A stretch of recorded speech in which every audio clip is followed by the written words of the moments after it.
இப்பொழுதும் கூட ஆண்டவருடைய வார்த்தைகளை கேட்பதற்கு முன்னால் கர்த்தர் கொடுத்த வார்த்தைகளை நீங்கள் இன்னும் அதிகமாய் கேட்கணுன்னா நீங்கள் யூடியூப் சேனலில் ஜாய்ஸ் ஜே ஜான்கிற அந்த யூடியூப் சேனலில் இன்னும் அதிகமாய் ஆண்டவருடைய வார்த்தைகளை கேட்கலாம், கேட்டு சப்ஸ்கிரைப் பண்ணலாம், மற்றவர்களுக்கும் ஷேர் பண்ணலாம். கத்தனல்லவர் ஆமென் அல்லேலூயா.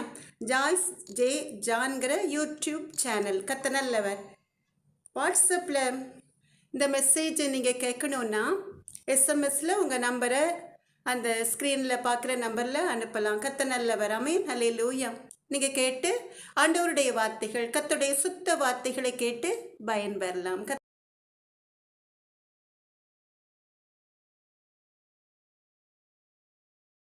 எனக்கு அன்பான தேவ ஜனமே, இஸ்ரவேலின் பெருமந்தே, 2025 வருடம் இப்பொழுதுதான் ஆரம்பித்தது போல் இருந்தது.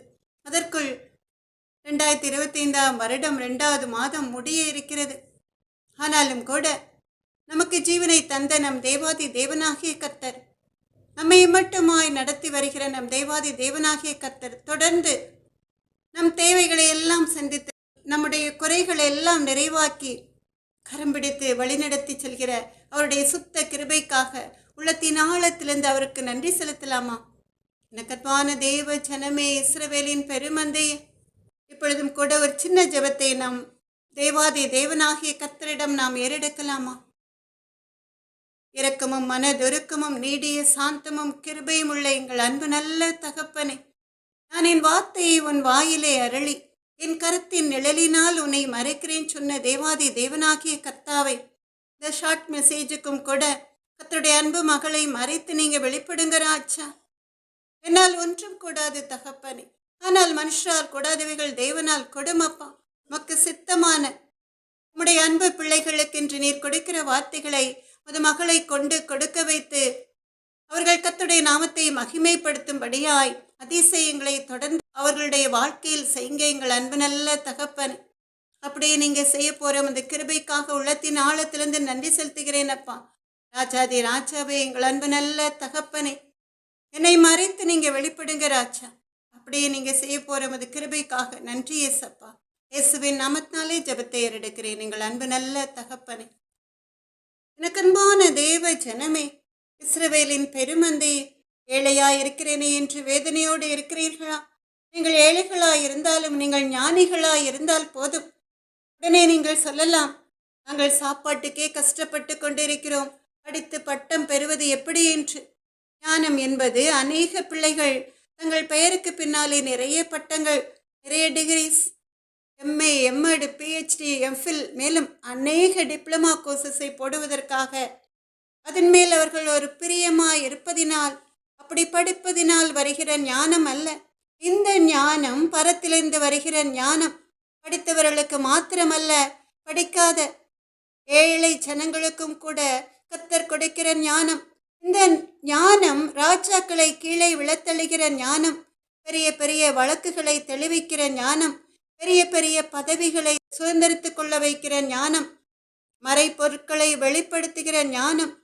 கர்த்தரை கொடுத்த இந்த ஞானத்தை கொண்டு ஒரு ஏழை மனிதன் ஒரு பட்டணத்திற்கு விரோதமாய் கொத்தளங்களை போட்டு பாளையம் இறங்கியிருந்த ஒரு ராஜாவிடம் இருந்து அந்த பட்டணத்தை விடுவித்தான்.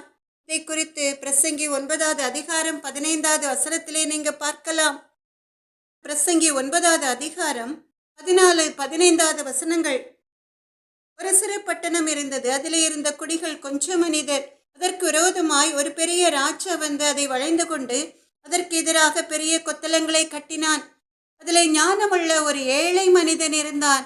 அவன் தன் ஞானத்தினாலே அந்த பட்டணத்தை விடுவித்தான் என்று சொல்லி நாம் பார்க்கிறோம்.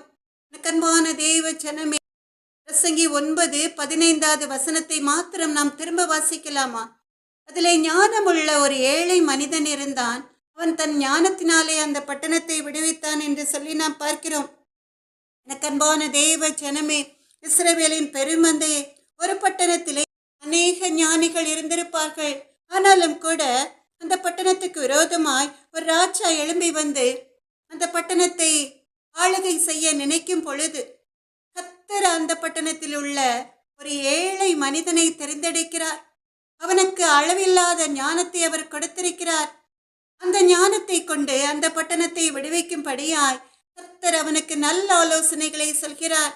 அந்த ஆலோசனைகளை அவன் சொன்ன வேளையிலே அந்த பட்டணத்தார் அந்த ஆலோசனைகளின்படி நடந்ததினால அந்த ஞானமுள்ள ஏழை மனிதனை கொண்டு அந்த ராஜாவை ரெட்டி அடிக்கும்படியாய் கர்த்தர் ஒரு அற்புதத்தை செய்ததினால அந்த பட்டணத்திலே அந்த ஏழை மனிதனுடைய ஞானம் பெரிதாய் எண்ணப்பட்டது. எனக்கன்பான தேவ ஜனமே, இஸ்ரவேலின் பெருமந்தையே, இப்ப நீங்க ஏழையாய் இருக்கிறேன் என்று சொல்வீர்களா? படிக்கவில்லை என்று சொல்வீர்களா? சொல்ல மாட்டீர்கள் அல்லவா?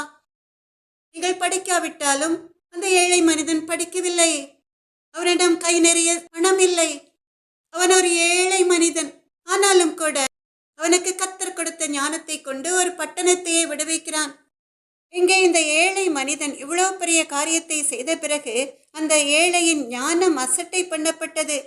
அவனை அதற்கு பிறகு ஒருவரும் நினைக்கவில்லை. ஆனால் நேபுகாத் நேச்சார் என்ற ராஜாவினால் சிறைப்பிடித்து கொண்டு வரப்பட்ட தானியேலின் காரியம் ஜெயமாயிருந்தது. அவன் பாபிலோன் மாகாணம் முழுவதற்கும் அதிபதியாகவும் பாபிலோனில் உள்ள சகல ஞானிகளின் மேலும் பிரதான அதிகாரியாகவும் மாறினான். எதனால் இவ்வளவு பெரிய ஆசீர்வாதம் அவனுக்கு கிடைத்தது? தானியேல் 2வது அதிகாரம் 48வது வசனத்திலே நீங்கள் வாசித்து பார்த்தால் தெரியும்.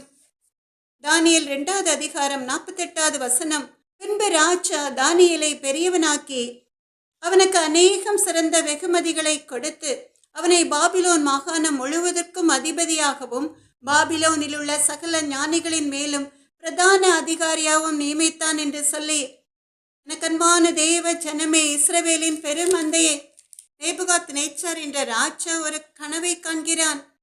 அந்த கனவையும் அந்த சொப்பனத்தின் அர்த்தத்தையும் அவன் தேசத்தில் உள்ள ஒரு ஞானியாலும் அறிவிக்க முடியவில்லை. அப்பொழுது தானியேலின் ஞானம் வெளிப்பட்டது.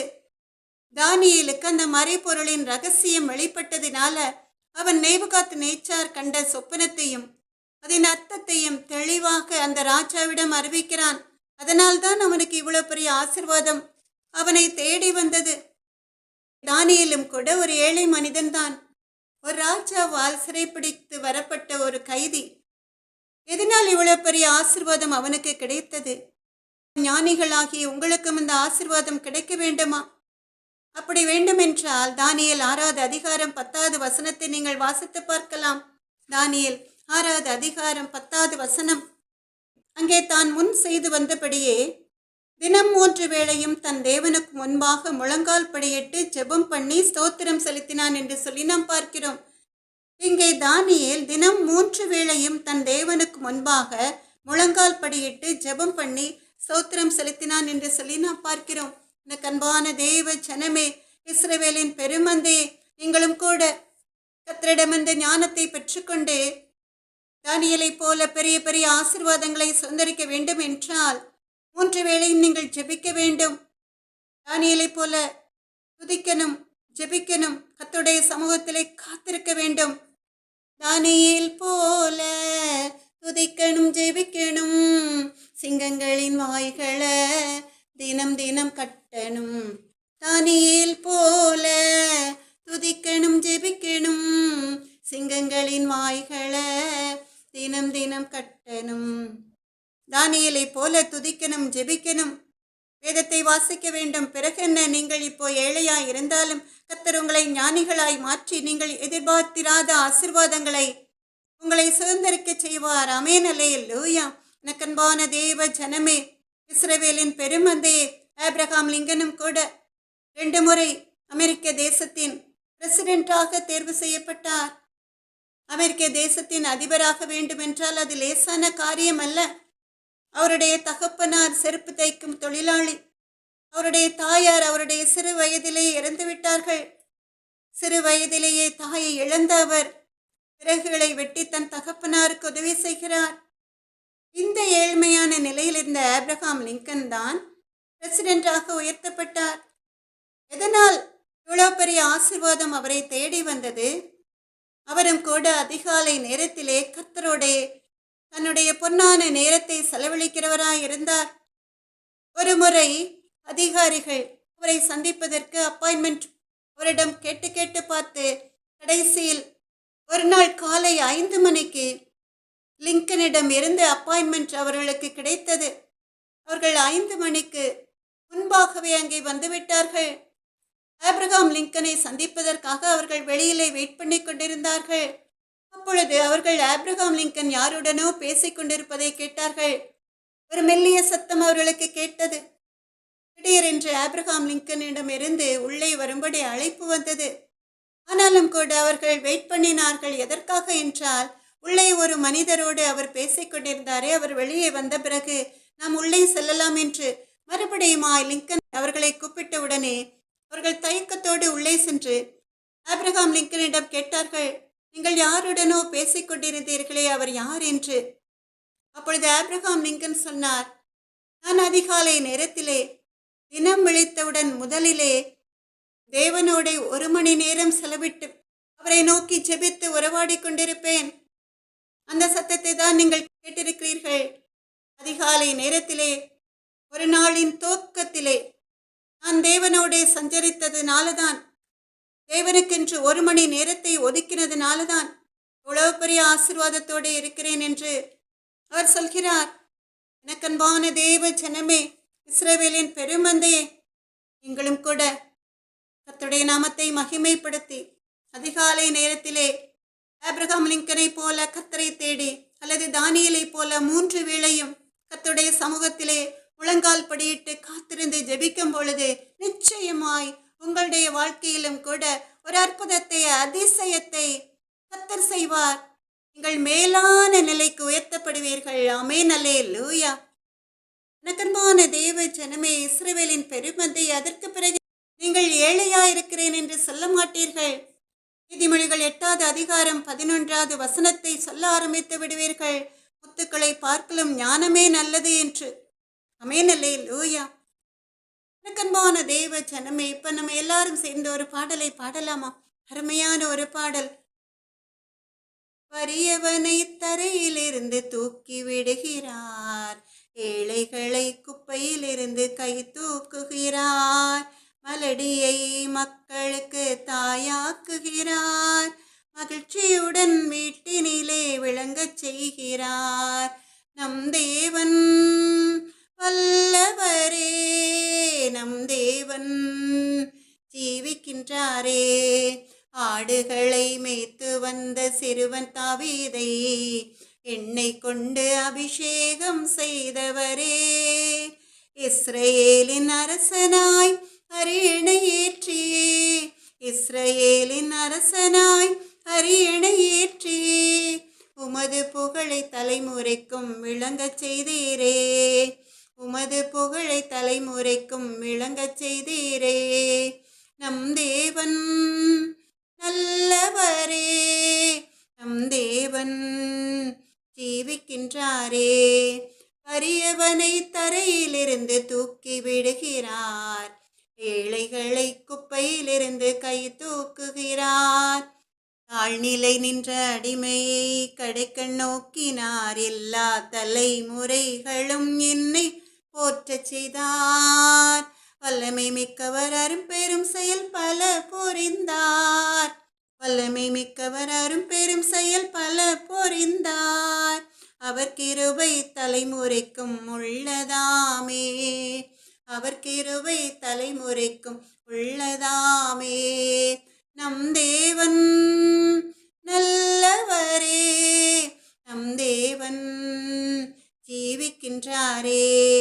வறியவனை தரையிலிருந்து தூக்கி விடுகிறார், ஏழைகளை குப்பையிலிருந்து கை தூக்குகிறார், நெஞ்சிலே செருக்குற்றோரை சிதறடித்தாரே, தாழ்ந்தோரை அரியணையில் உயரச் செய்தாரே, பசித்தோரை நலன்களால் வாழ வைத்தாரே, பசித்தோரை நலன்களால் வாழ வைத்தாரே, அவர் கிருபை தலைமுறைக்கும் உள்ளதாமே, அவர் கிருபை தலைமுறைக்கும் உள்ளதாமே. நம் தேவன் நல்லவரே, நம் தேவன் ஜீவிக்கின்றாரே. வறியவனை தரையிலிருந்து தூக்கி விடுகிறார், ஏழைகளை குப்பையிலிருந்து கை தூக்குகிறார்.